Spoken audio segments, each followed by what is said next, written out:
Right? Because what's salah? Salah is an act of worship, but it's also very humbling. Your face is on the ground, it's the symbol of the ego, it's on the floor, you realize you're nothing, Allah is everything, Allah is the greatest, Allahu Akbar, right? Allah is most high. You know, these things is to belittle our ego, because the ego is a barrier to Allah's mercy and guidance. So sometimes we are so egocentric, it's my way or the highway, right?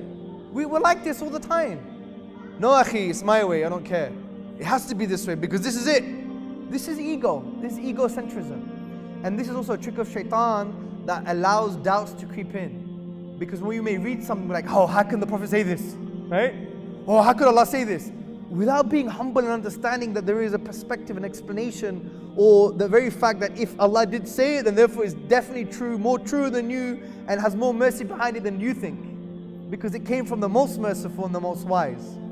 But yeah, our egos, you know, they're so big, aren't they, sometimes?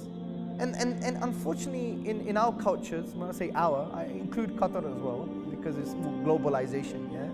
It's the celebration of the ego. L'Oreal because I'm worth it, right? You can do it. Just do it, yeah? Nike, yeah? No limits. Right? We're trying to make ourselves into God. You can do anything. You can achieve anything. You can do it, right? This is shaitan. It's actually a God complex. We want to become gods in that way. It's almost a hidden social shirk. We celebrate people, don't we, all the time. We celebrate ourselves. Selfie, yeah? Yeah, we do it all the time. A lot of people die in the Gulf because of selfies, by the way. Have you seen the accidents? Oh, I'm having such a nice day, alhamdulillah. And then they're dead. SubhanAllah, they die upon that egocentric selfie. Not all selfies are egocentric. But you know what I'm trying to say. It's all about the celebration of me, celebration of I, Facebook, what people are going to think about me, right? And this creates an attitude where, therefore, your feelings and what you think is right is more important than what Allah thinks is right. And this forms the ego.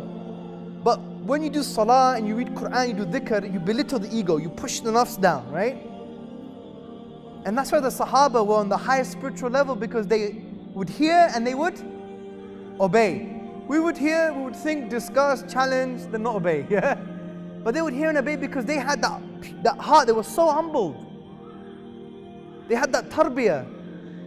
So when they knew something was from Allah and they understood it properly, khalas, it's done. But us, even when we understand it properly, we still have this ego, what if, what this, what that. Do you see? And that's egocentrism. My way or the highway. I'm right. It's all about me and what I feel. How can Allah challenge my feelings? Yeah? SubhanAllah, this is ego. And we have to challenge this as best as possible. And the way to deal with this is to understand who Allah is. Allah is Al-Wadud. He is the loving. Coming from the word wud, which means the loving that is giving. Right? Allah is Ar-Rahman. And really what Allah tells us is because He loves us. Khalas. We have to understand that. And also we have to understand that we have to humble ourselves. Because it's with humility you find your true self. You know, Western spirituality, if you read the spiritual books by Deepak Chopra and stuff, they just add to yourself. You know, increase in speaking skills, in articulation, in confidence, in courage, in motivation. All these things you add to yourself, right? Islam doesn't believe in that. Actually, you remove. The more nothing you become, the more you find who you are.